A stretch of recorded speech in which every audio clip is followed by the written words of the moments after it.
చింటూ బాబా ఈరోజు ఏం చెప్తున్నారంటే మన్మనాభవ అనే వశీకరణ మంత్రము ద్వారానే మనము మాయాపై విజయము పొందగలము. ఈ మంత్రమునే అందరికీ స్మృతి ఇప్పించాలి.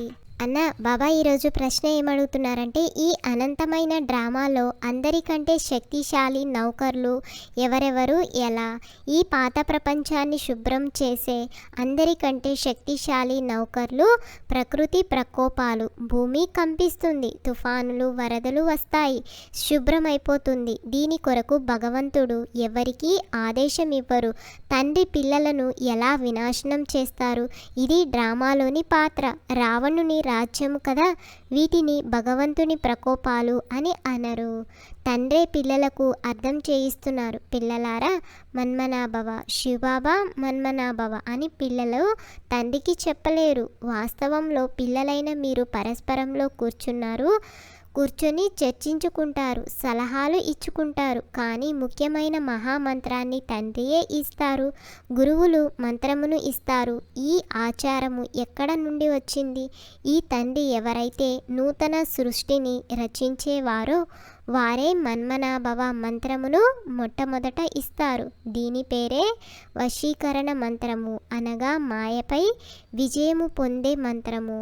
ఇది మనసులో జపించుకునే అవసరం లేదు. దీనిని అర్థం చేయించవలసి ఉంటుంది. అన్న ఎవరికైనా మనం అర్థం చేయించేటప్పుడు బేహద తండ్రిని స్మృతి చేయండి. వారే పతిత పావనులు, వారే సద్గతి దాత అని వారి బుద్ధిలో స్థిరపరచండి. మీరు రుజువు చేసేందుకు మ్యాప్ కూడా ఉండాలి. ఇది నేటి చిత్రము, ఇది రేపటి చిత్రము అని చూపించండి. కొందరు బాగా వింటారు. దీనిని పూర్తిగా అర్థము చేయించాలి. ఈ భారతదేశము అవినాశీ ఖండము. ఈ దేవీ దేవతా ధర్మము ఉన్నప్పుడు ఇతర ధర్మములేవి లేవు. ఇప్పుడు ఆ ఆది సనాతన దేవీ దేవతా ధర్మము లేనేలేదు. ఈ లక్ష్మీనారాయణులు ఎక్కడకు వెళ్ళారో ఎవరూ తెలుపలేరు. తెలిపించే శక్తి ఎవరికీ లేదు. పిల్లలైన మీరు చాలా బాగా రహస్యయుక్తంగా అర్థం చేయించగలరు. ఇందులో తికమక పడే అవసరము లేదు. మీకు అన్ని విషయాలు తెలుసు. మళ్ళీ వాటిని రిపీట్ కూడా చేయగలరు కదా. వీరు ఎక్కడకు వెళ్ళారు అని మీరు ఎవరినైనా అడగచ్చు, అనగా లక్ష్మీనారాయణ. మీ ప్రశ్న విని వారు ఆశ్చర్యచకితులు అవుతారు. వీరు కూడా 84 జన్మలు ఎలా తీసుకున్నారో నిశ్చయంతో తెలుపగలరు. మీ బుద్ధిలో ఉంది కదా. సత్యయుగ నూతన ప్రపంచంలో మన రాజ్యము ఉండేదని మీరు వెంటనే చెప్పగలరు. ఒక ఆది సనాతన దేవీ దేవతా ధర్మము మాత్రమే ఉండేది. ఏ ఇతర ధర్మము లేదు. అంతా కొత్తదే. ప్రతి వస్తువు సతోప్రధానంగా ఉంటుంది. అరే చింటూ, ఈ విద్యుత్తు, టెలిఫోను, మోటారు మొదలైనవేవి ఇంతకుముందు లేవు. బాబా జీవిత సమయంలోనే ఎన్ని వస్తువులు తయారయ్యాయి. ఇవన్నీ తయారై 100 సంవత్సరాలు అయ్యింది. అక్కడైతే చాలా గొప్ప నిపుణులు ఉంటారు. ఇంతవరకు నేర్చుకుంటూ ఉంటారు, నిపుణులుగా అవుతూ ఉంటారు. ఇది కూడా పిల్లలకు సాక్షాత్కారము చేయించబడుతుంది. అక్కడ హెలికాప్టర్లు కూడా పూర్తి సురక్షితంగా ఉంటాయి. పిల్లలు కూడా చాలా సతోప్రధానమైన చురుకైన బుద్ధి కలవారిగా ఉంటారు. పోను పోను మీకు అన్ని సాక్షాత్కారం అవుతూ ఉంటాయి. తమ దేశానికి సమీపంగా వచ్చినప్పుడు చెట్లు కనిపిస్తూ ఉంటాయి కదా. ఇప్పుడు ఇంటికి వచ్చేస్తున్నామనే ఆంతరిక ఖుషి ఉంటుంది. ఇప్పుడు ఇల్లు వచ్చేసింది అని సంతోషం ఉంటుంది. చివరిలో మీకు కూడా ఇటువంటి సాక్షాత్కారాలు అవుతూ ఉంటాయి. బాబా అత్యంత ప్రియమైన వారిని పిల్లలు అర్థం చేసుకున్నారు. వారు సుప్రీం ఆత్మ.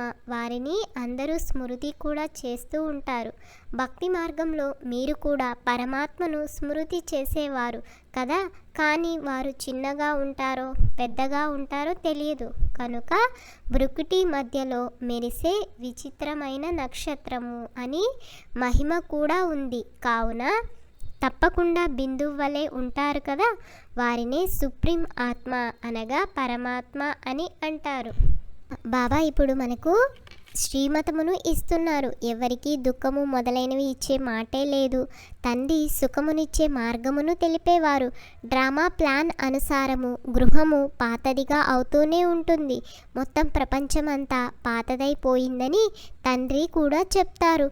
ఇప్పుడిది సమాప్తం అవ్వాలి. పరస్పరం ఎలా కొట్లాడుకుంటున్నారో చూడండి. ఆసురీ బుద్ధి కదా.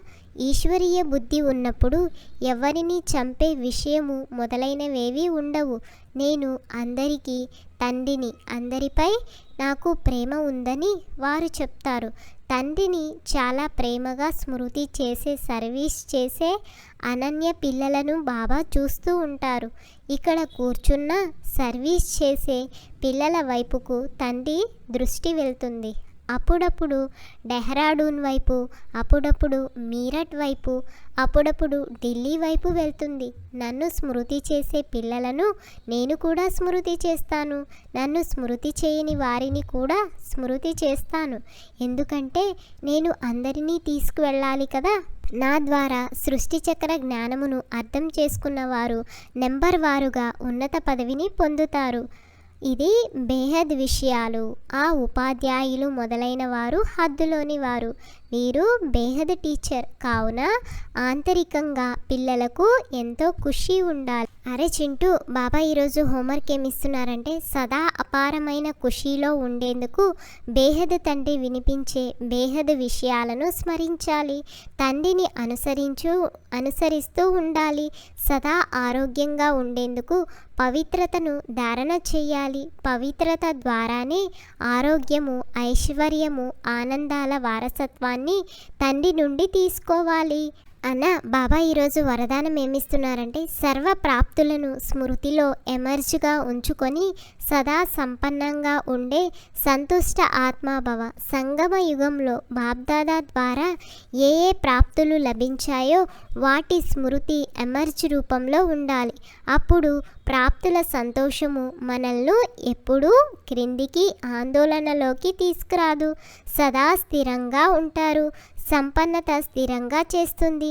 ఆందోళన నుండి విడుదల చేస్తుంది. ఎవరైతే సర్వ ప్రాప్తులతో సంపన్నంగా ఉంటారో వారు సదా రాజీగా, సదా సంతుష్టంగా ఉంటారు. సంతుష్టత అన్నిటికంటే గొప్ప ఖజానా. ఎవరి వద్ద సంతుష్టత ఉందో వారి వద్ద అన్నీ ఉంటాయి. వారు పొందుకోవాల్సిందంతా పొందుకున్నాను అనే పాట పాడుతూ ఉంటారు. ప్రేమ అనే ఊయలలో కూర్చుంటే శ్రమ దానికంతా అదే వదిలిపోతుంది అని బాబా స్లోగన్ ఇస్తున్నారు. ఈ అన్నదమ్ముల సంభాషణ మీకు కనుక నచ్చినట్లయితే లైక్ చేసి, షేర్ చేసి తప్పకుండా ఈ ఛానల్ను సబ్స్క్రైబ్ చేయండి.